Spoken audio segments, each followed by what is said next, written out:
Hereby, I open this academic ceremony in which Colin Tissen will defend the academic thesis, An End as a Start, Shareholder Stewardship on Corporate Sustainability.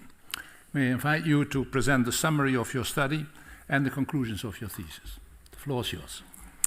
Dear Pro-Rector, dear committee, dear friends, family, colleagues, thank you for being here today. I'm going to present my thesis called An End as a Start, Shareholder Stewardship on Corporate Sustainability. An end as a start. What does that mean? Well, the most pessimistic interpretation would be that our consumption behavior is driving us towards a climate catastrophe. But let's be a bit more optimistic today. There's also solutions. There's regulation, innovation, but potentially also shareholder stewardship. Investors invest in companies that are exposed to climate risk, and they talk to these companies to convince them to address them. Might sound a bit vague, so I'm going to start with an example. I'm going to start my own fund. It's called the Colin Fund, and I'm going to ask every one of you to give me 5,000 euros. So if you come to the reception or the party tonight, bring a nice envelope. I'm going to pool all that money, I'm going to invest that for us. So I will manage your money with care, loyalty, and in good faith. I'll have to act in your best interest. But before I move on, I just talked about climate change, and climate change having an effect on companies, but also on the world and the way that we live in the world. So I'm going to ask you, do you want me to consider climate change in my investment decisions for our fund? So please raise your hand if you want me to consider climate change in our fund. Great. That works for the rest of the presentation, that's good. So thank you. So before I go there, how to consider this, let's think about investing and how that works. So we see investing as gambling. You shouldn't see it like that, but let's take an example for now. If I really believe that one firm is going to do really well, I'm going to put all my money on 27 in this case. That is not in your best interest. If that firm does not do well, if the ball doesn't land on 27, we're going to lose all our money. So what you want to do when you invest, you want to spread out this risk. You don't want to put all your money into one firm, do it in multiple firms. And the common thing to do in finance is then to say, okay, we're going to buy a share in every publicly listed firm worldwide. We're going to buy a market index to fully diversify away firm-specific risk. There's two issues now. Climate change is a systemic risk, so it can affect multiple firms at the same time, so you cannot easily diversify it away. And also, if I buy an index, you're going to buy many firms that directly produce products that harm the environment. Let me show you an example. So I just bought the market index. Chevron will be in there. So Chevron is an American oil and gas company. If you don't know them, think about them as Shell, but then worse. And Shell, they produce oil. So oil becomes a fuel, we buy it, we burn it, leads to more climate change. That's what I call stakeholder materiality. So the effect of the firm on its stakeholders, the environment, the economy, and its people. On the other hand, the environment also has an effect on Chevron. There's lots of regulation coming their way, increased carbon pricing, for example, and that's what I call financial materiality. So the effect of the environment on the financial performance of a corporation. And that will be the focus in my dissertation. So environmental issues, but also social issues, just labor rights, human rights, and the effect of that on financial performance. Now you asked me to consider climate change in my investment fund. Chevron is now in my fund. So I have two options. I can either remove Chevron from my basket, so that I divest from them, or I use my rights as a shareholder. If I buy shares of Chevron, I'm a part owner of the company.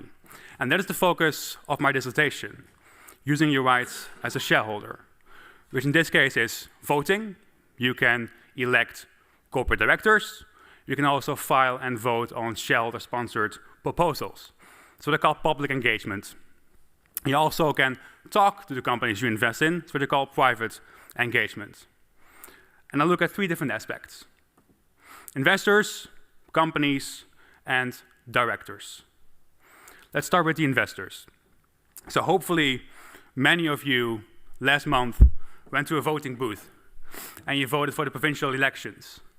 As a shareholder, you also have that right. You have the right to vote for corporate directors, but also the right to file and vote on shareholder resolutions, such as this one. So shareholders filed a resolution at Chevron asking the company to reduce their greenhouse gas emissions. And the board said, we recommend you to vote against this proposal. It's not in the best interest of the shareholders. However, what happened is that 61% voted in favor. So the majority of investors went directly against the board's advice, which can show that investors and directors can have different beliefs on what is important for the firm. In one of my chapters, I look at the support of investors on shareholder proposals on climate issues, but also social issues. And I look at material and immaterial proposals, where material are the financially relevant ones, and the immaterial ones are not financially relevant. And I look at two types of investors, those from civil law countries and those from common law countries. Now, civil law countries are traditionally more stakeholder-oriented. In my sample, it will mostly be the European Union, but also countries like Japan. If you think about common law countries, they're more shareholder-oriented. It's mostly the US and the UK. And I look at how they vote differently on proposals as the one I just showed you before. I find a positive effect of civil law investors, so investors living in civil law countries, on the support for financially material shareholder proposals. But there's no significant effect for immaterial proposals. So these investors vote for these things only when they believe it is relevant for the financial value of the company. I find no effect of common law investors on support for these proposals, showing that they either do not believe that environmental and social issues can be relevant for financial performance, or they're not able to distinguish financially material ones from immaterial ones. Now, that's the voting side. But as an investor, you can also talk to companies, and that's the focus of another chapter. I have data from BMO. BMO is a global asset manager, and I have data on 25,000 engagements. These are calls, letters, emails, meetings between the investor and the companies they invest in. And they're all on ESG issues. ESG means environmental, social, and governance. Now, there's three main findings when I look at the effects of these engagements on targeted firms. First of all, materiality has an effect on success.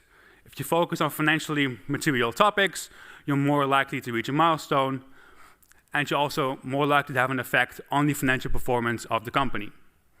I find a correlation between these engagements and the financial performance of targeted companies, where I look at stock price performance, but also accounting measures. I also look at non-financial performance, in this case ESG scores. They are a measure of how well this firm is measuring, for example, its climate risks, and I look at emissions, carbon intensity. And I also find a positive effect of these engagements on non-financial performance. But the effect is quite small, it's quite modest. In the final chapter, I look at the effects of these things on corporate directors.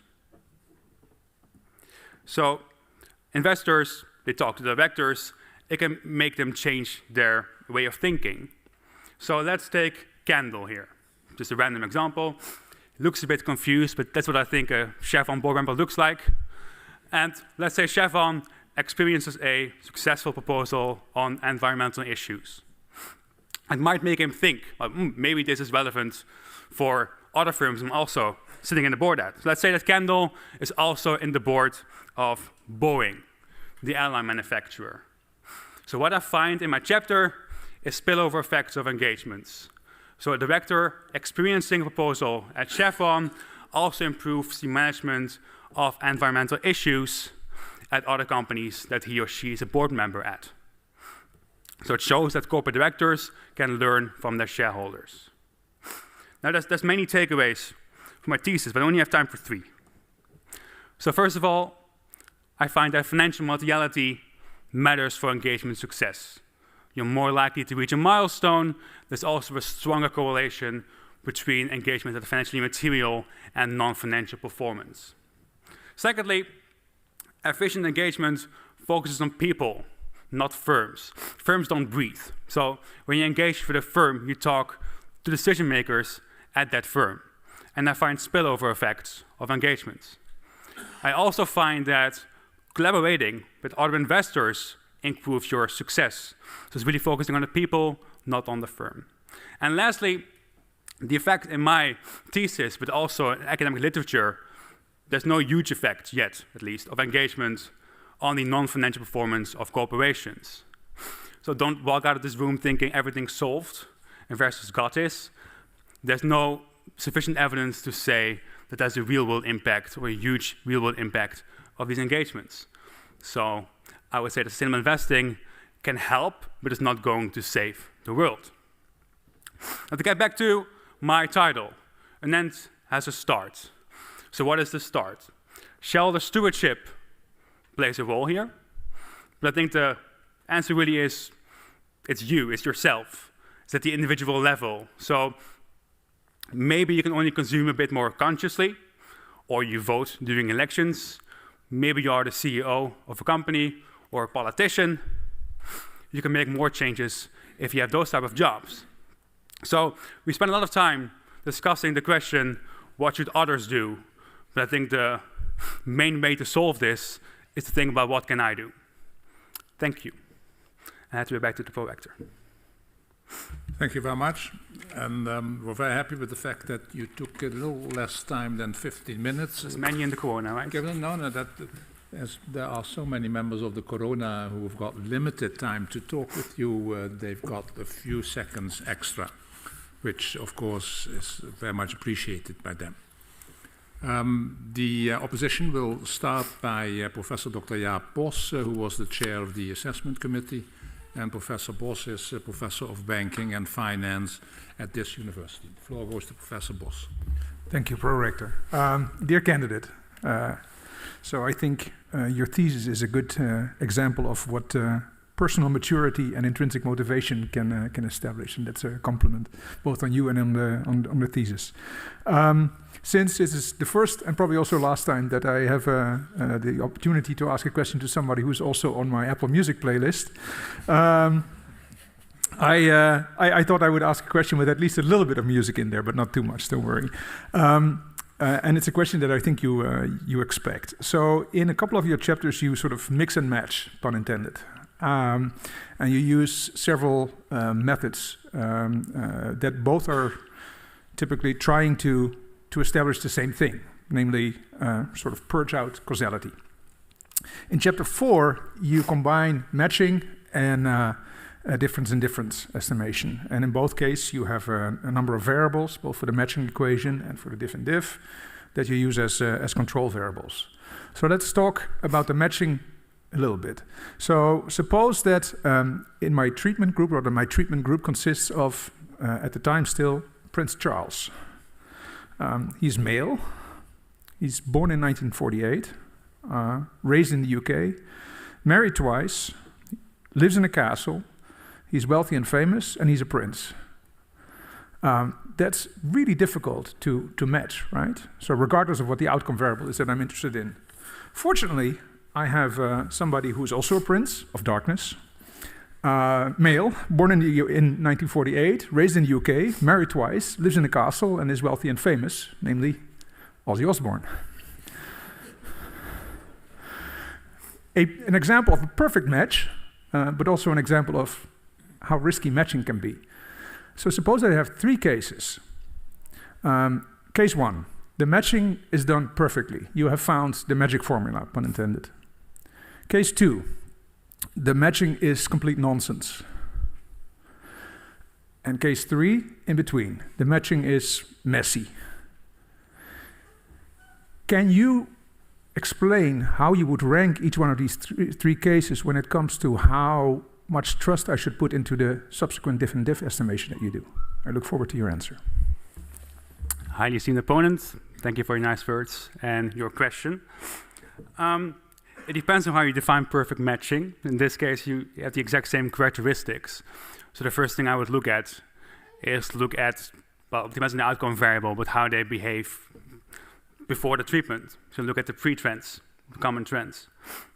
What I do in my chapter, I have a difference in difference equation. It's not easy to solve this because I have two components of my treatment. So it's first of all the proposal, withdrawal, and secondly the connection.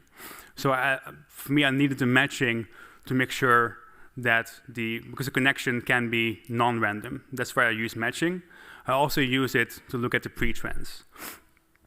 So a perfect match in the year before the treatment doesn't have to be the best thing for your analysis. It depends on the trends of those matched couples before the treatment. That's the first thing I would look at. A nonsense match. Well, how would you define a nonsense match? Just throwing garbage. For example, how good they are at performing singing in front of 50,000 people. Yeah, wouldn't it be great? But in that sense, then you also, again, look at the pre-trends and the outcome variable. And based on that, you can determine whether your matching is nonsense or not. If your matching is good, then you would expect similar trends before the treatment for those two cases. Does it answer your question? It's efficient, yes. Thanks. The opposition will be continued by Professor Dr. Alexander Bassen, who is also a member of the assessment committee and who is Professor of Capital Markets and Management at the Universiteit Hamburg. And the floor goes to Professor Bassen. Yeah, thank you very much. Thank you very much for the presentation, also for the dissertation. I have a question regarding your understanding of materiality. You have the separation in financial materiality based on SASB and MSCI as a framework, and stakeholder or impact materiality on the other hand. If you think about your stakeholder materiality, this is material if it combines a kind of risk, reputational risk, or whatever kind of risk, which will go back to financial materiality. So the question is how you distinguish between financial materiality and stakeholder materiality beyond the understanding of SASB, because SASB also covers traditional non-financial information, which are not sustainability information if you look at the framework. So how you differentiate between financial materiality and stakeholder materiality? Hi, esteemed opponent. Thank you very much for your question. First of all, there's a huge overlap between stakeholder materiality and financial materiality. So the fact that something is financially material doesn't mean that it's not stakeholder immaterial at the same time. There's a huge overlap between those two. SASB, they take into account the effects on reputation. I think you also mentioned that, to look at all these, the effects of stakeholders that can financially affect the corporation. There's also other frameworks like GRI that look at stakeholder materiality. So what SASB does is they talk to organizations, they talk to consultants, they talk to companies, and they find out which issues are actually affecting the bottom line of a firm. MSCI is a bit less clear. You also find stronger effects for the SASB materiality framework.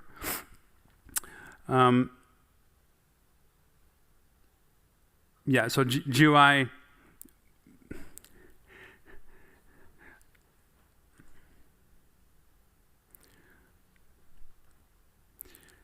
I would say that SASB is used by investors most of the time. So that finds pretty strong effects. So in this case, I would say that's not perfect. I use this framework. Other frameworks might say something different. I also find the difference between MSCI and SASB. I also talk to many asset managers who have their own materiality assessments. So it's not always clear-cut. I think that will be my final answer. Does it answer your question? Can you just give one example for stakeholder materiality that is not financial materiality? Water management for an airliner. So an airliner uses water to clean their planes. I think we can all agree that we need to use less water. It's going to be a huge issue in the next coming years. But it doesn't directly affect the bottom line of an airliner.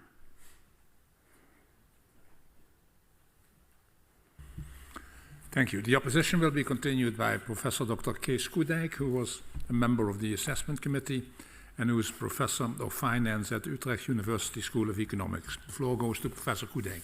Thank you, Mr. Prorector. Dear candidate, I really enjoyed reading your thesis. It's innovative, well written, so it's really something to be very proud of. So compliment.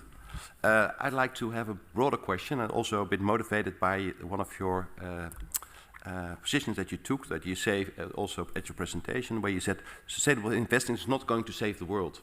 So suppose we assume it should save the world. Huh? If the financial industry is extremely powerful, it's not going to save the world. Who will? Who will?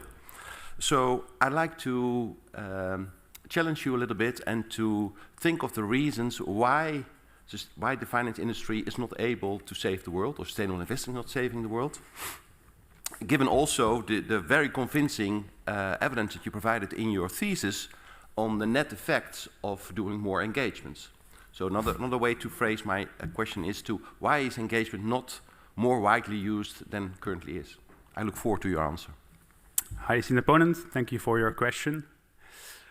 In my thesis, I look mostly at, well, not the non-financial aspects I would like to look at. I look at ESG scores. They're a measure of financially relevant ESG issues. It doesn't really cover the real-world impact.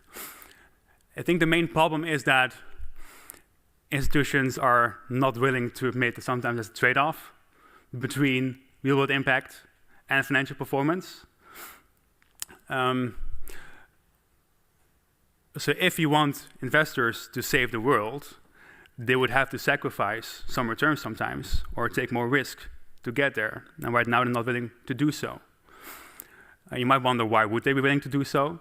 A pension fund has many different participants. They also have social values. So if you really want investing to save the world, it's about accepting that there is a trade-off between real-world impact and between financial performance sometimes. In my thesis, I indeed find some evidence, but if you look at the real-world impact, I only find effects on carbon intensity. I find no effect of engagement on absolute emissions. So these firms are emitting less per dollar of sales, but they might be selling more. So in that case, it's also not evidence of non-financial impact. And the question is also, should investors be the ones to save the world? If you talk to a company, you try to convince them to do something while it's not in the best interest of their value, or when regulation hasn't created a level playing field for firms in the industry, it's very difficult to convince them to do something about this. So if you engage on financially immaterial issues, things that might not be best for the firm value, but might be good for stakeholders or for the environment, it's very difficult to convince a firm to do that via your engagement. You need to find a very big group of investors who's on the same page and willing to say to the company, we're willing to take maybe a short-term cut in returns or in dividends. And I'm not seeing that at the moment. Does it answer your question? The opposition will be continued by Professor Dr. Alberta Di Giuli. She's a professor of finance at the ESCP Business School, Paris. The floor goes to Professor Di Giuli. Dear candidate, I really enjoy reading your thesis. I think it's a very timely topic. It contributes to the literature, and it's very well executed. It's also very easy to read, which I think it's an important point. I have a zillion questions regarding your different chapters. I think if I have to pick one, it would be what is the relationship, and if you think there is a relationship between the public engagement and the private one, whether you think this is a dynamic relationship, if I fail the private, I go public, whether you think instead it's a complementary, so for example, for some firms, I prefer to go public, for other private, or if it's a matter, for example, of materiality or immateriality. Hi, esteemed opponent. Thank you for your nice words and for your question. It's a good question. I try to solve this, but it's difficult. I would say if you look at how it's done in practice, you usually start private. And if you don't get results that you want, you can escalate by going public, by filing a resolution. You can still stay private in that phase. So you can talk to the company, we're going to file this resolution. Are you willing to listen to us? And then you can still withdraw it or do not submit it. Or then goes to a vote at the AGM. So I think there's a huge sequential order here. So you start private and then you go public. For most investors, there's also activist groups that really make it their thing to file shareholder resolutions. but it's very difficult to separate that. So in my chapter on private engagements, I try to look at the effect of proposals on success and whether higher support at targeted companies for proposals that were targeted by the investor privately, whether they're more likely to succeed. And I find a correlation there, but I took it out because how do you distinguish the effect of the private engagement from the public engagement? So there is an effect on success, but what is driving it? So it's a very good research question, but very difficult to solve, I would say. Does it answer your question? Yes, thank you. The opposition will be continued by Dr. Reneke Slager, who is associate professor in management at the Rijksuniversiteit Groningen. The floor goes to Dr. Slager. Dear candidate, thank you for letting me read your very well-written and interesting thesis. Your work studies institutional investors pushing for more ESG at corporations through the channels of public and private engagement. And you also very intricately distinguish material and non-material ESG issues. And then you equate the success on material ESG issues with a recognition of this at the corporation side. The stakeholder management literature suggests that the response of a corporation to stakeholders, including shareholders, can be more complex, right? It can be driven by factors such as willingness, but also their ability to respond. So I was wondering what your research says to this stream of research, and can it relate to these factors on corporate receptivity? Esteemed opponent, thank you for your question. So if I get it correctly, you're asking the factors that influence engagement success based on characteristics of the firm itself and the directors.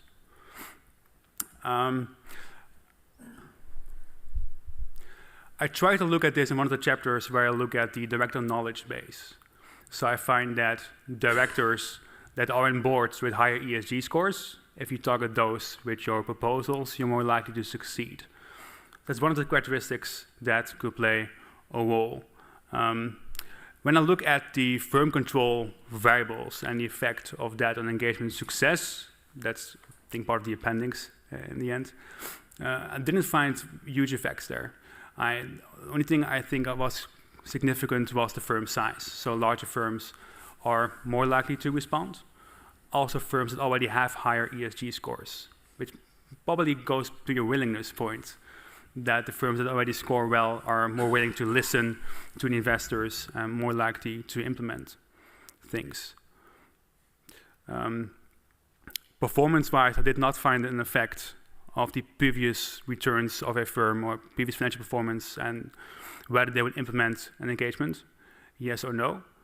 But I really focus on the engagement characteristics. So if you collaborate with other investors, you have a larger position collectively, you're more likely to succeed, which shows that firms are more willing to listen when a larger group of investors is engaging with them, so that also plays a role. But in general, I find that firm characteristics did not play a very large role in the determinants of engagement success in my thesis. Does it answer your question? Thank you. The opposition will be continued by Professor Dr. Paul Smeets. Professor Smeets is Professor of Philanthropy and Sustainable Finance at the University of Amsterdam. The floor goes to Professor. Dear candidate, dear Colin, also from my side, congratulations. I really read the dissertation with a lot of interest, both with an academic hat, but also looking at it practically. And my question is about target setting, because what your dissertation shows is that very often the result of shareholder engagement is that companies set new targets, for example, on their CO2 emissions. And I have two questions on that. So the first one is the effect you document of shareholder engagement on financial performance, is that different if I look at companies that set a different target versus those who already really lower their CO2 emissions? And also, would you say there is any evidence that a target that has been set will also really result into lower CO2 emissions going forward? All right. Hi, esteemed opponent. Thank you for your question. So the first part was about whether firms that already set a target are more likely to listen in engagement, more likely to have a success. So whether financial performance is differently affected by just setting a target versus I really reduce CO2 emissions right away. Okay. Based on my current research, I cannot answer that question because I didn't look at the detail of the type of milestone that was reached at engagement. Many of these are indeed targets or disclosure, but I didn't separate between disclosure and targets when I look at financial performance. So that's something I would have to go back and see what I can distinguish between those two types of milestones. When I look at target setting and the effect of that on actually reaching those targets, it's a difficult discussion, right? Because they're very long-term often. You set a 2030 target to reduce your emissions by 30% or a net zero target in 2050. What the research shows, I think, is a paper from Patrick Bolton on firm commitments. They do not find a strong effect between target setting and actually reaching those targets at the moment. Also, personally, I deal with this every day in my current job. It's very difficult to get firms to improve their targets and to really show that they're going to follow up on those. But why do markets then react positively in financial terms to those targets being set? Because that's what you find. Yeah, because the target shows that the firm is willing to address this risk and they're going to address this risk in the future. So in that sense, the effect shows that investors do believe that companies are at least going to make some of these targets. We're going to get there all the way. That might be a stronger effect if they really believe they're going to get to the target all the way, but there's some effect. So investors react to these targets. It's also the thing, when you start engaging with a company, that's where you start. You start asking the company first to disclose their emissions, and then for the company to set a target on those emissions. And then it's about following up in your engagements to actually see, are you meeting your target? And how are you meeting your targets? Are you just divesting assets that pollute a lot? Or are you really changing your operations? So that would be the next step in engagement, would be to follow up on those targets and engage on implementation rather than target setting. All right, thank you. Thank you. The opposition will be continued by Dr. Michael Vies, who is the Managing Director and Global Head of Sustainable Investing at Partners Capital. The floor goes to Dr. Vies. Thank you, Mr. Chairman. Dear candidate, dear Colin, let me first start by thanking you for having provided such a well-written PhD thesis. Especially for us practitioners, it's really nice to read such a high-level quality of research in such an entertaining way, and I wish I had been able to write in such an entertaining way when I was writing my PhD thesis. So thank you very much for that. My question is in relation to Chapter 4 on the legal origins of institutional investors' support for CSR.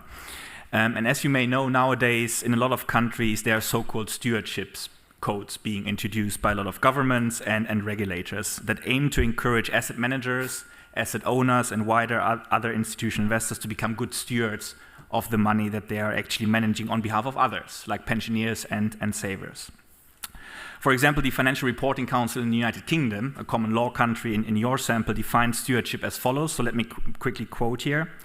Stewardship is the responsible allocation, management, and oversight of capital to create long-term value for clients and beneficiaries, leading to sustainable benefits for the economy, the environment, and the society.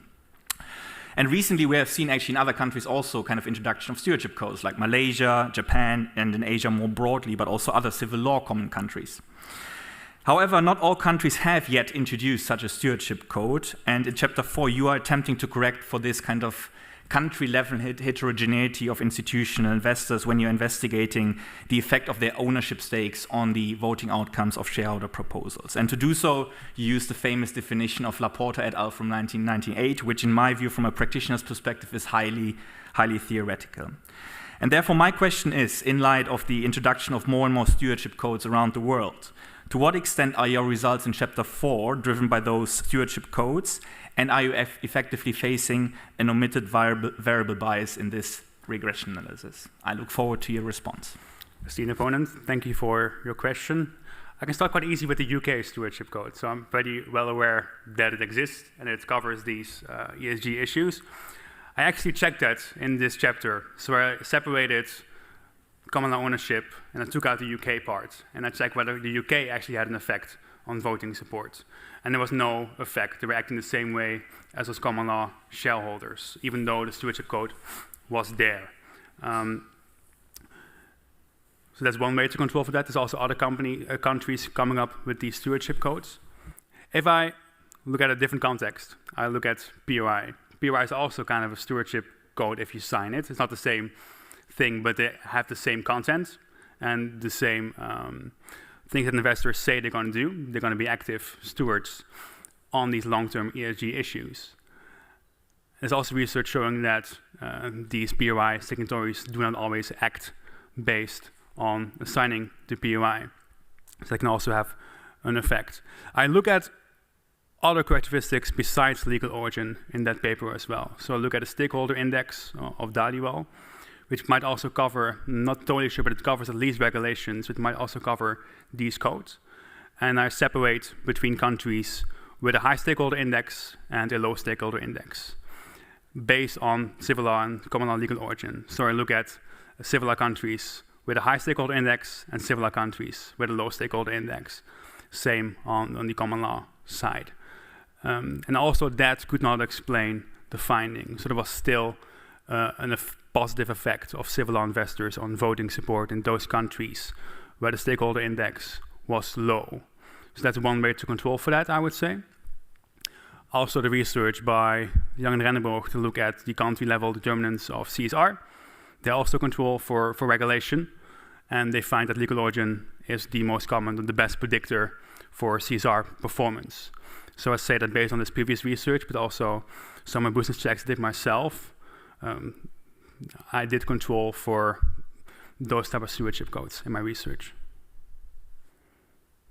Would you in that regard say that the definition of Laporta from 1998 is a little bit overhauled in that sense? It could be. The environment is changing. So some countries are indeed moving forwards faster, like the UK. Some are moving backwards faster, like the US. And you actually really see that they're going way stronger on the common law aspect and really focusing more on shareholder value and investors basically tracking back on their commitments that they say. So indeed, the world is dynamic, but I still find these effects giving the old definition, and I try to do my best to look at other aspects that could influence it, and legal origin was the most robust predictor of vote support. Great, thank you very much. Thank you. The opposition will be continued by Professor Dr. Stephanie Kleinmeier, who is Professor of Entrepreneurial Finance and Banking at the Open University. And the floor goes to Professor Kleinmeier. Yeah, thank you very much, Mr. Chairman. Dear candidate, as the final member of the Corona to ask a question in this first round when I look at the time. But let me first start by, joining my fellow Corona members with congratulating you with a fine piece of work. It's very engagingly written. I had lots of questions about the different chapters, but I've decided to ask about two of your propositions. So I want to ask your paranymphs, or one of them, to read both propositions 6 and 7 to us. So, number 6, there's a trade-off between financial performance and real-world impact. Number 7, pension funds should aim to generate real-world impact with their investments. Okay, thank you very much. So, Colin, I read these both as a finance academic but also as a contributor to a pension fund, and was wondering what these two propositions mean for me. Now, I expect my pension fund to invest their money, or my money, wisely, so that I can retire well, that I receive a comfortable retirement payment later on.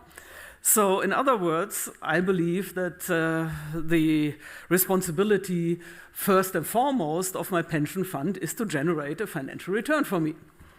Now, when I look at your two propositions, you're telling me that pension funds should focus on real-world impact, and looking at the other proposition, you say there is a trade-off between financial returns and real-world impact.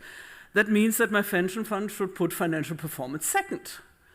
So, I would like you to elaborate on these two propositions. So, do I understand them correctly? with the trade-off? Why should there be? Why do you believe there is a trade-off? What do you mean with real-world impact? Your dissertation is about ESG, so you know, is there a relationship there? And yeah, so what should my pension fund do? It might very well be that I have non-financial objectives, but how would they know about this? And why would these objectives be the same or different from, you know, other people here at the table? I'm looking forward to your answer. Student opponent, thank you for your question and taking the bait. First of all, when we talk about trade-off between financial performance and real-world impact, this is where additionality comes in. So if there's an investment with impact that has a market competitive risk-return relationship, you should not have difficulty finding investors. So if you then come in as an investor, you're not having a real impact. It would have happened anyways. So that's the first thing, it's about additionality. And many investors talking about impact nowadays ignore additionality. They say it's cumbersome, it's difficult to determine. We cannot apply to public equities, for example, where you have secondary shares that you're trading. To which I would say, why should public equities then be impact investments? So they're trying to change the definition based on the current frameworks that we have. Now, on the pension funds. So I didn't want to say they should focus exclusively on real-world impact, but that it should be part of how they invest. So it's a combination of the two. And you also have to admit that if you want to have real-world impact, as I just explained with additionality, there sometimes will be a trade-off between that and your risk and your return. If you look at research on pension fund participants that some of the people in the room wrote, they asked participants of a pension fund whether they wanted the pension fund to do more with sustainable investing. I think it was 2/3 who said yes. Even 58% said yes, even when they believed it would lead to lower returns. So there are preferences of pension fund participants to make some real-world impact, even when it comes to the trade-off of financial returns. So what should be the focus of a pension fund should then be on participant welfare, not just on participant wealth. They also have social considerations. And people act weird when they say that they should focus on real-world impact, but they're already making trade-offs. They excluded certain sin stocks, for example, like tobacco or alcohol, even though those sin stocks are actually outperforming nowadays. So they're already making a trade-off right now based on the norms of their participants. Same thing happening with certain exclusions of certain industries. So it's not that strange to say that they should focus on real-world impact. They're already doing some stuff that might affect the financial performance of the fund. But you really have to look at what your participants want. And then the next question is, how do you measure that? And that's very difficult. But it's really you have to talk to your participants, explain what a pension fund does, because many believe that they put the money in a box and leave it there for 30 years or 60 years, or, well, hopefully not 60 years, but it's really about explaining them how a pension fund works and asking them about the trade-offs. I actually had a research idea on this, so I'm out of academia now, so if somebody wants to take it up, then please do. Let participants vote on shareholder resolutions, not for all of them, but as an experiment to see how they would actually vote on certain social and environmental issues. And then say, if the majority says, yes, we're going to vote in that way, and that would be, I would say, a pretty good measure to measure whether participants are willing to make this trade-off. You can actually see whether they would still like participants to vote for financially material proposals, for example. So you could experiment with that. So to conclude, I'm not saying pension funds should only focus on real-world impact, but they have to listen to the participants, understand what their social preferences are, and take those into account in their investment decisions. And then do not keep claiming that there's no trade-off and you can maximize everything. But sometimes there is a trade-off if you want to have some real-world impact. Okay, I mean, I had a follow-up question. You partly answered it. I mean, the financial return, I think there the shareholders are, or the pensioners, the contributors to the pension funds are fairly homogeneous in terms of financial return objectives.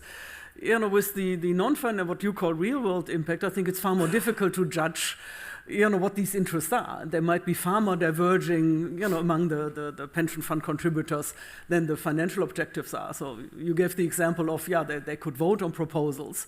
So how would a pension fund manager figure out, what are the non-financial, the social norms, or the immaterial ESG objectives or proposals that could be on the table, and how would a fund manager figure out whether, divesting from alcohol, tobacco, gambling stocks is what the majority or every pension fund contributor wants or not. So, you said, well, they could vote on it. That might be, for a large diversified portfolio, especially if you think about exclusion of certain stocks, might be rather cumbersome. So how would that work in practice? Didn't mean that they should decide on how the pension fund votes on all resolutions, but as a matter of an experiment to gauge what topics interest them.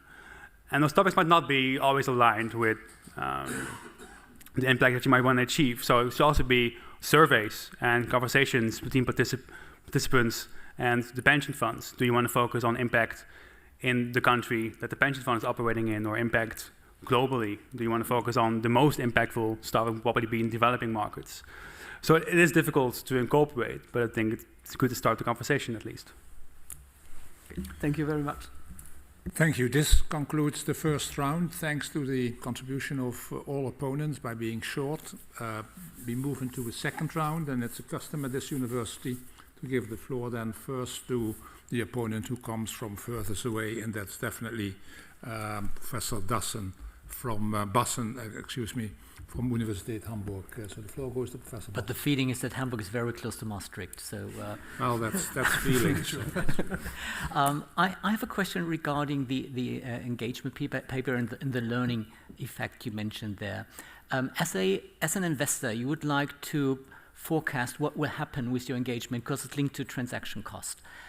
So therefore, what do you think? What are drivers? Why companies do adapt for engagement activities? So you controlled for firm characteristics. I was wondering if you also controlled for CEO characteristics, which is not on the paper.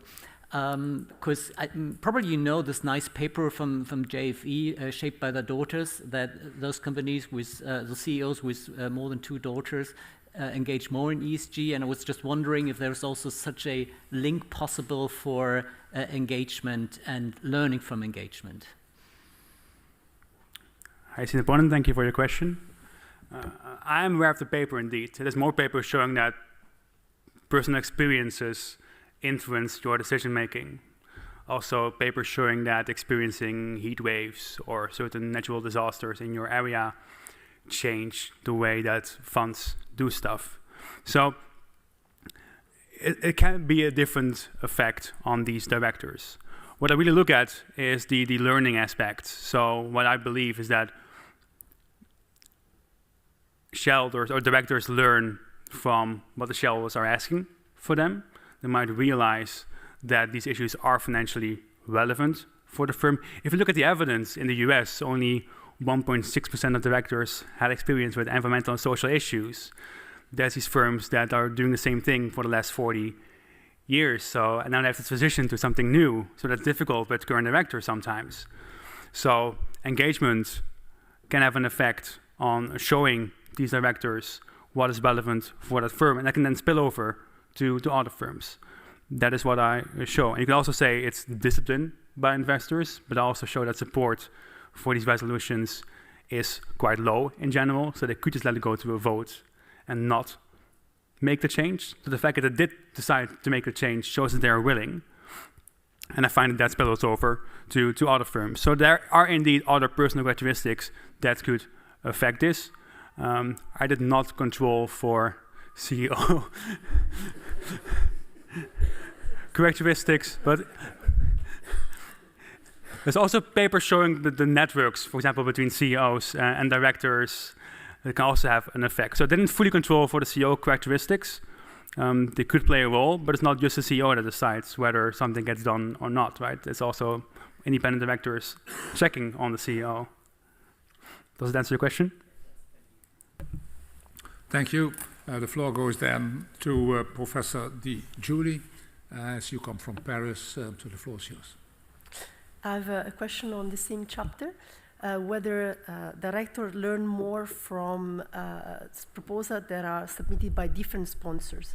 So, for example, there is a Giannetti Ganchev paper that shows that, for example, individuals tend to submit proposals that are more gadflies, so more value-destroying ones. So whether the sponsors, the type of the sponsor that submit proposals then leads to different learning processes, and whether, for example, the type of proposal, whether it's immaterial or material one, can lead to different learning processes. Highly esteemed opponent, thank you for your question. I cannot answer that based on the current results. So I did not look at, in that chapter, on financial materiality, and whether that is more likely to lead you to learn from the proposal. What was the first part of the question again? It was a sponsor one. Who sponsors the proposal?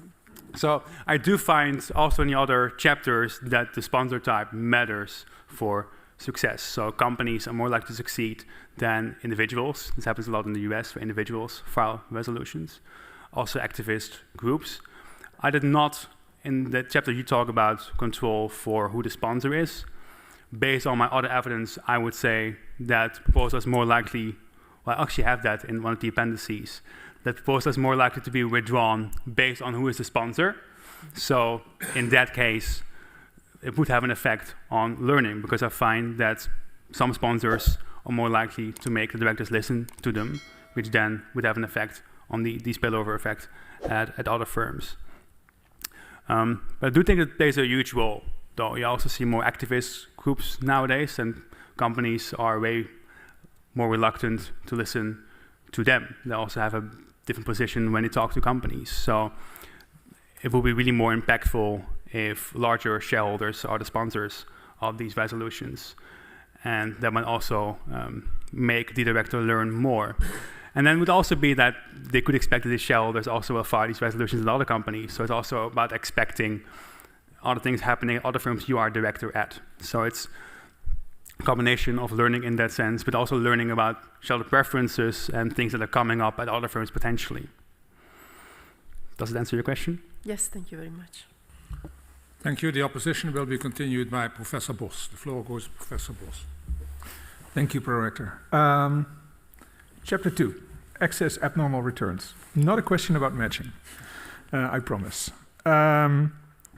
So I had to wrap my head around what is an excess abnormal return, and since you have in the middle of your supervisory team an expert in empirical asset pricing, I dare ask this question.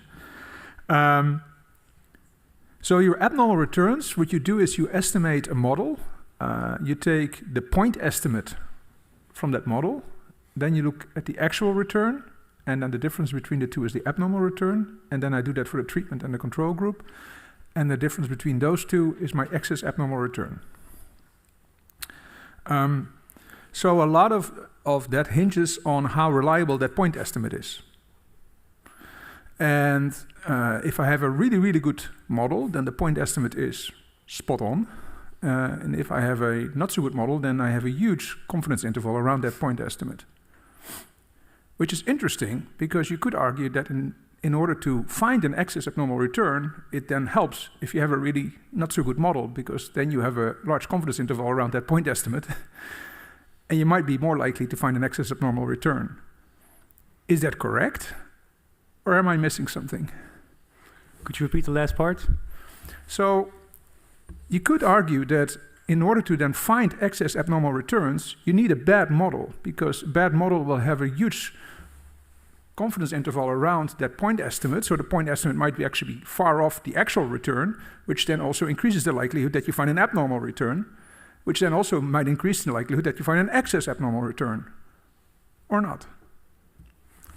Hi, opponent. Thank you for your question. So if I get it correctly, you're saying that there's a huge confidence interval for the target firm, and then also for the peer firm, there's going to be a higher chance that there will be deviation based on those estimates, and therefore you find an excess of normal return.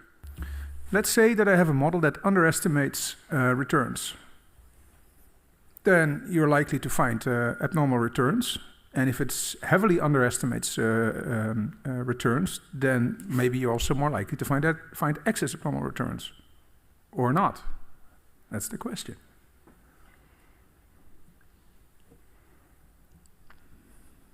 Is the question clear? The answer maybe is not so Well, clear. But I'm guessing you're going to the not, otherwise wouldn't. But,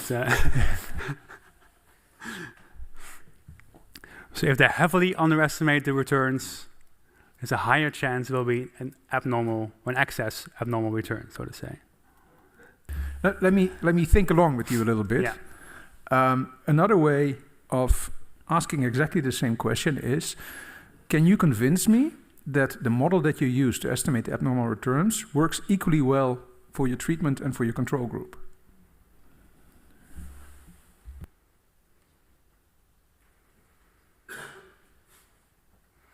Right, this is the private engagement paper. So in that case, the treatment group is the targeted firms, the control group is the matched, based on country, industry, and size. And I'm not, like I said, I'm not questioning your matching, so that's fine. But the question is about the asset pricing model. Yeah. Sure. I took it out, by the way. You know that, right? The excess returns. Because the reason I used it in the first place was that the paper is basically replicating earlier work on engagements. I'm going to stick as much to the old literature. So that's why I now stick to the return of the actual target firm minus the return of the peer firm. Because that's actually what you're after. I think you're also noting that you could control for that in your estimation. I did not do that. So yes, I would agree that using excess abnormal returns could add noise that could then explain the abnormal return.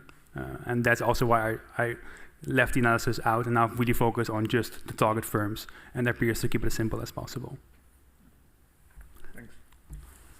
The opposition will be continued by Professor Koedijk. The floor goes to Professor Koedijk. Thank you, Mr. Prorector. I'd like to think about and share some ideas with you, dear candidate, also about engagement. And when I listened to you, I thought to myself, is engagement not overselling itself? Because it tries to cover all the areas. It tries to child labor, nuclear energy, everything. So my question really is, shouldn't be the engagement of the future be much more focused? Because you say it's about real-world impact, and therefore it should be measurable. So my idea is that, and I'd like to have your comments and your thoughts on that, is engagement of the future is primarily focused on physical assets. So it's on real estate companies, it's on infrastructure companies, on private markets. So I think, and leave the engagement of the future for the more, the listed stocks to the market, and then as engagements, much more concentrate on the areas where you can really measure real-world impact. So I'd like to know your ideas about that. Hi, Siponen. Thank you for your question. It's an important question, though, because many investors are now claiming to make impact with their engagements. So you're going to have to measure that, which is much easier to do in indeed private markets, where you also have larger ownership stakes most of the times, rather that is limited in these public equity engagements. I'm not so sure whether focusing on different topics is per se a bad thing. If you have a large team with expertise, they can still be okay. But what I really notice myself, as I'm doing this myself right now, is that focusing on one specific area, on one specific industry, for example, also focuses the way you engage with the company. You go much deeper into the topic than other investors can. There are investors where engagers are engaging on E, S, and G, so they can never go deep into the company's plans on these things. And companies are also more willing to listen to you when you can show that you know the background of the company in detail, that you know the climate transition plan in detail. So in that sense, engagement of the future would indeed be, for impact at least, focusing on private markets where it's easier to measure the impact. For public markets, you can still claim that you align with impact, but it's very difficult to say that you created or caused the impact.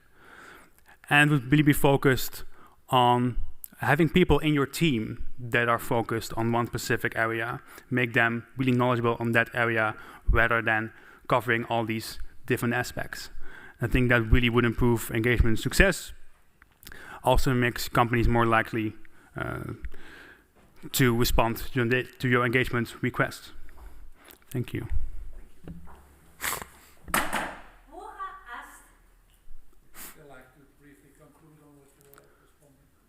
I think we covered it, right? Thank you.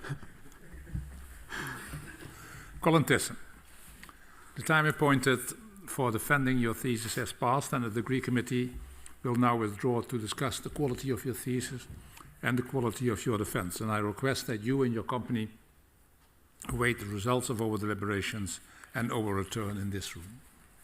Please all rise.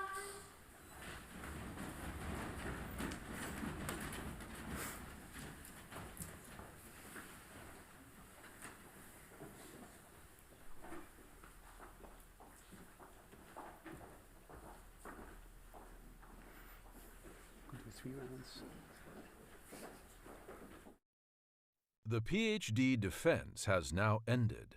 The degree committee will debate the candidate's performance behind closed doors. This process usually takes about 10 minutes.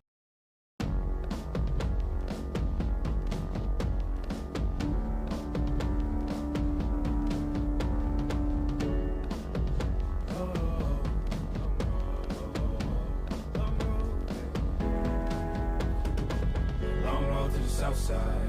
7 miles in my rearview mirror, I know what it felt like. My goal's only getting clearer, east side to the west side. No place like home, if it's questions that you've got, go the extra mile and die.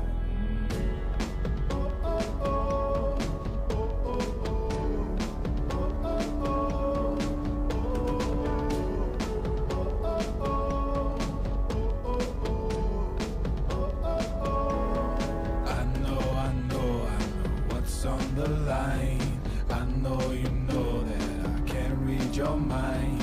Years can't fly by now, don't waste all your time. Cause I'll go the extra mile.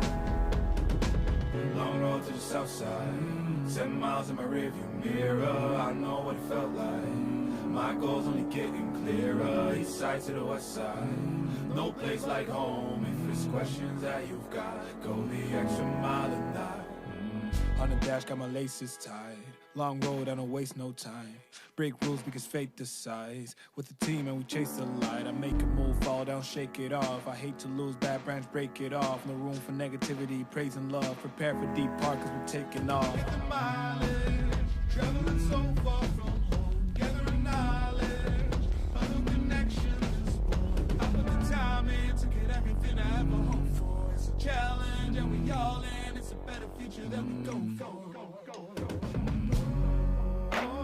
And even though these nights seem long, I know that I am never on my own. Know you've won the battle once you've grown.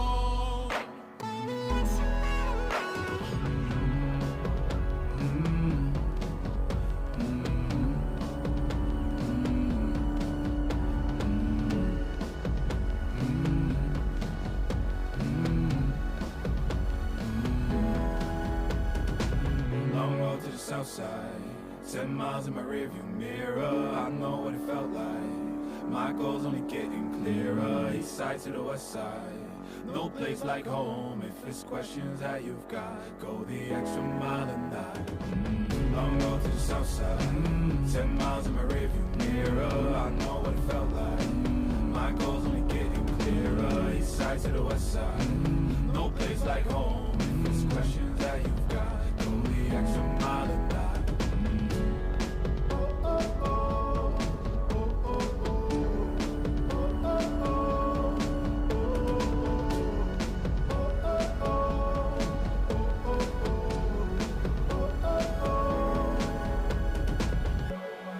What's on the line? I know you know that I can't read your mind. Years can't fly by now, don't waste all your time. Cause I'll go the extra mile.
Om niks meer te doen. We shouldn't what do you think about my reading? Solid, Goed. right? En dit was precies de vraag die ik verwachtte. Dat was mooi. Ah. En deze heb ik.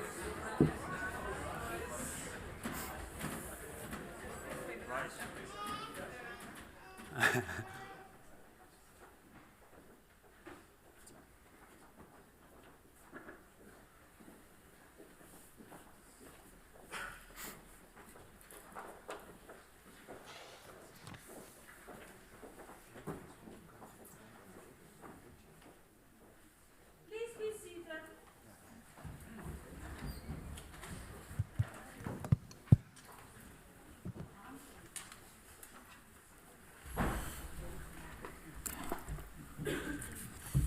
As you may have noticed, we didn't take too much time. We also tried to be as short as you are.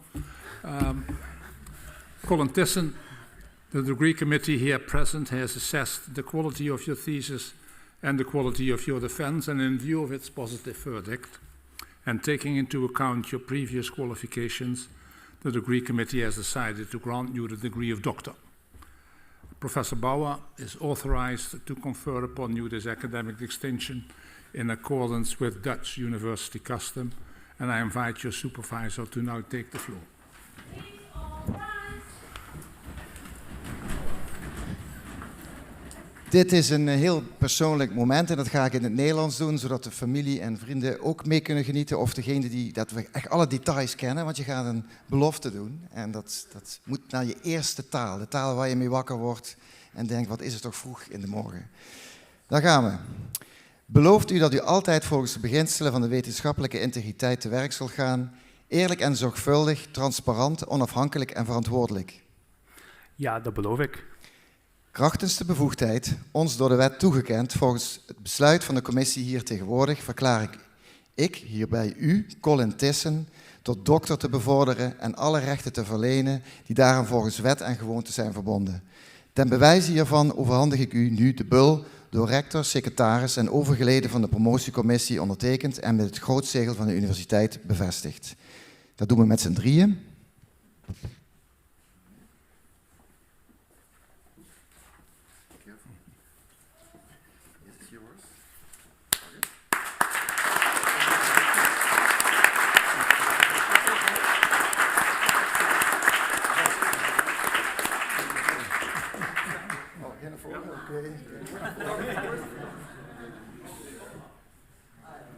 Oh, it's because of the shoes.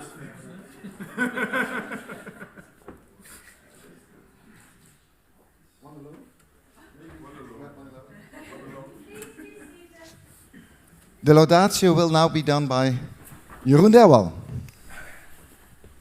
All right, so dear Colin, let me first of all say, dear Dr. Colin, so congratulations on the milestone you achieved. Needless to say that all three of us are very proud of you, and I stand here now in front of you all today to give a great praise. That's what the laudatio is all about, but I feel a bit like it's a redundant exercise because, of course, we all know what kind of a great guy you are. Nevertheless, I think it's worth mentioning a couple of things why I think that you truly deserve this PhD and why you are what we in the finance department call the whole package, right?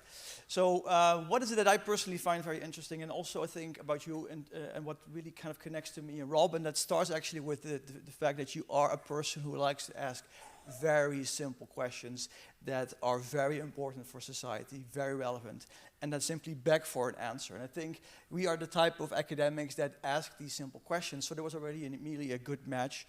And yeah, that's I think also why we over the last couple of years really kind of always had the same interest in the projects that we took. But also, of course, you developed your own questions over time, and also was very critical towards the ideas that we brought up in the fruitful discussions. But of course, that's not enough, because also, what I really want to highlight is that over the years, I've become very stunned by your data handling skills. So I think you're probably the only one where I really felt like 100% sure, and it sounds like really like an obvious thing that should be the case, but I felt 100% sure that whenever you deliver me something, it's always correct.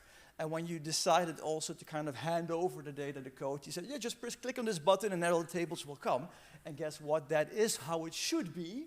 But trust me, if you do data collection over a period of 4 years after revisions, you cannot just take it for granted. And I really think this is exceptional. And it really gave me, let's say, a good peace of mind and no worries about any heart attacks on data fronts.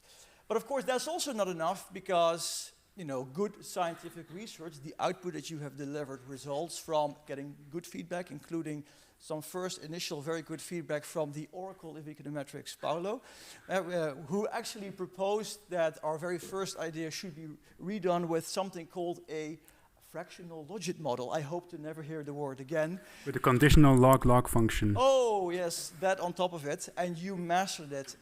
And that basically also demonstrates your eagerness to learn. I really take your research to the next level. And I think also maybe worth mentioning your second project is really about not just strong econometrics, but also really thinking more at a higher level about certain research designs that you need to be able to answer questions properly. And I think if you look at the field of sustainable finance and also the academic world, you can really see that over the last years, things have gotten really seriously, right?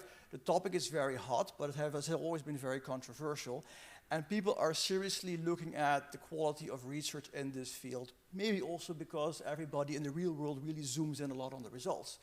And there's always this concern that, you know, people talk about effects that are actually correlations, not what we call causal impacts. And so a lot of the research that is going out, that is being published out there today, really zooms in on can you really prove that something has a causal impact on something else. And your second project, which is not necessarily in the same sequence as the dissertation chapters, really is purely based on your own idea, a way to identify in a causal way how directors can affect a company's environmental performance. And I think this really impressed me in terms of, you know, the leap that you made thinking of on how to think like an academic that meets the standards that we see in the top schools today. Now, of course, we as academics really get crazy about these fancy econometric techniques and cool research designs that help you to prove a causal thing, and we get really, really crazy excited about it.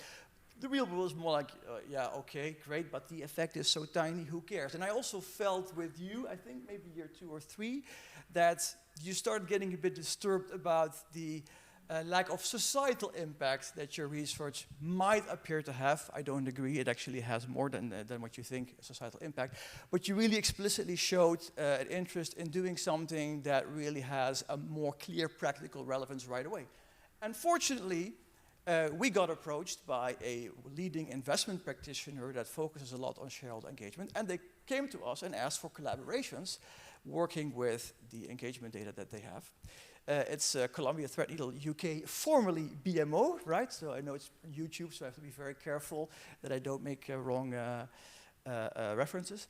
And what I like about that is that you really embrace that project straight away, whereas Rob and I thought, oh my God, the PhD timeline is coming in. How are you going to do this? 25,000 pieces of text that you have to code into something. How are you going to do it? But you took it, you grabbed it, you managed it. And this is really the example of, let's say, showing leadership in getting a project of this magnitude executed. Not just doing the econometrics yourself, but managing it from beginning till the end, hiring research assistants, and of course also understanding the relationship with an external party, the legalities, and so forth. So therefore, you became a true manager. So this all demonstrates to me that you have the academic baggage to think critically, to do the econometrics, to do the sound research, to ask the right questions, and to manage an overall project, so a well-deserved PhD, of course. Now, that's the research side. Another thing I really want to highlight is something that I think should not be underestimated, especially not in the last 4 years, and that's the amazing patience that you seem to have, or at least towards us, in getting things done.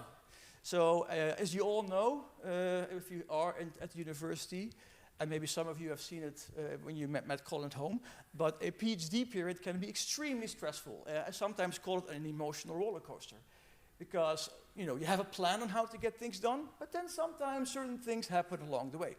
For example, you submit a paper to a journal, and then you have like 4 people who don't like it, or they have difference of opinion on it, and they ask you to do a zillion things differently, and you do them after a lot of whipping, and you resubmit, and they're still not satisfied. And 2 years later, these people say, okay, you did all that, but we still think we shouldn't accept the paper, and then basically you start from scratch all over again. And yet, whereas I and Rob were probably pissed off about this development, you really seemed to be really relaxed about it, and you moved on. I was internally pissed off. Yeah. I said seemed, right? Yeah. But that was just about, the academic world. Then, of course, came the global pandemic. And let's be real, that has also hindered you and also other researchers a lot. Of course, you have the isolation, the lack of ability to go abroad and meet scholars, network, and of course, health concerns, right? Because who knows what can happen to people with a virus that we do not really know what it's all about yet. So clearly, that's really kind of forced you to be a little bit on your own. Thank God we, of course, had Zoom. But despite all that, you remained focused, and the output was always there. So I think you should be really praised for that. The third thing I want to highlight, and I think all of you had a taste of it, is that you also have quite very straightforward, to-the-point communication skills. There's no nonsense coming from you. You know how to talk like a normal person. You also know how to talk fast, but hey, I'm not going to be the one complaining about that.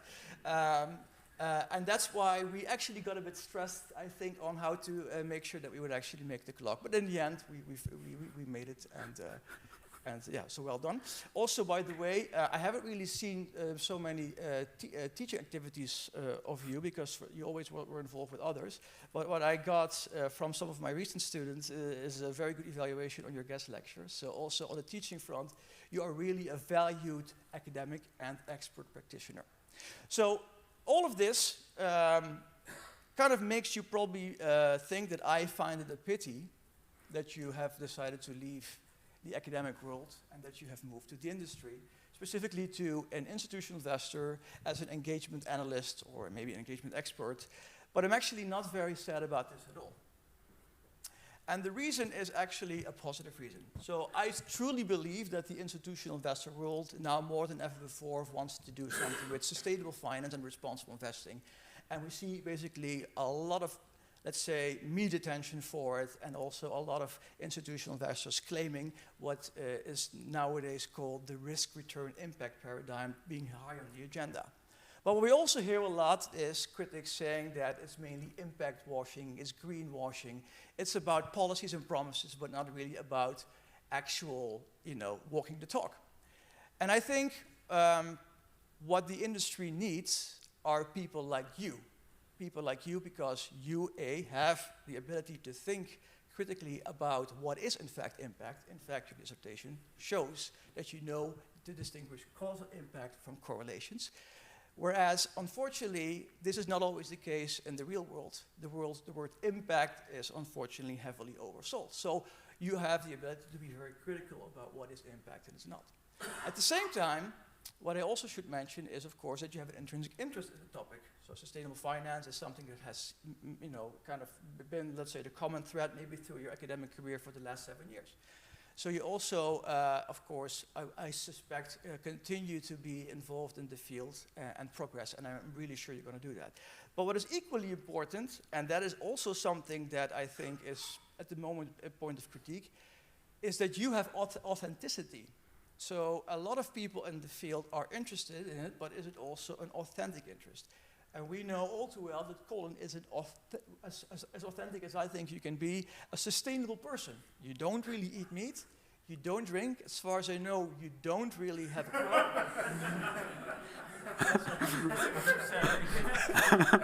Okay, I'll take that one back. And in fact, you only printed 30 copies of your dissertation, so you cared about the environment.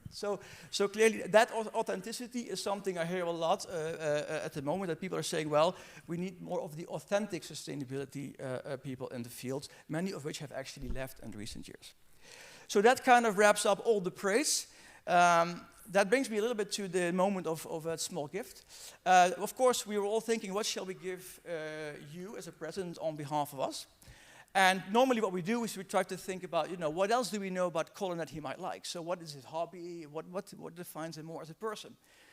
I didn't know, but apparently you are actually not as risk averse as your whole research process seems that you are.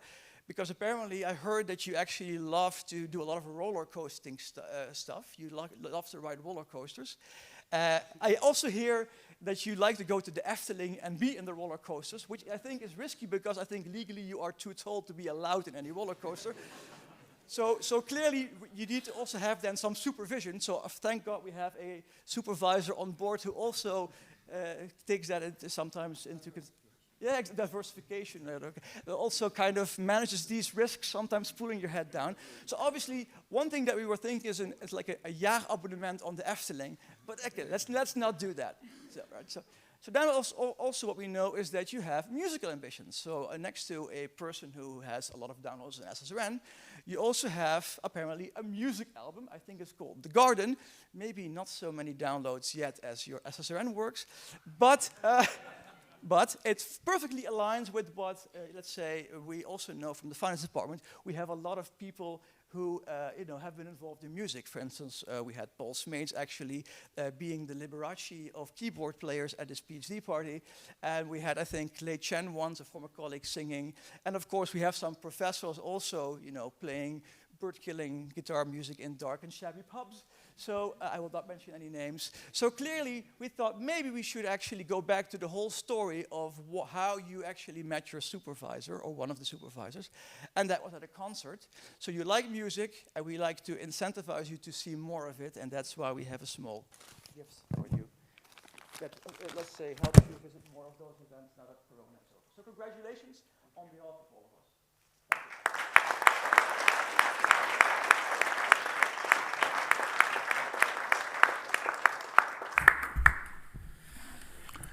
Dear Dr. Tissen, also on behalf of the Maastricht University, I congratulate you, your family and friends, and your supervisors with the degree you have acquired. Before closing this session, I would ask the audience to give us permission to leave first, so we can take pictures at these larger stairways.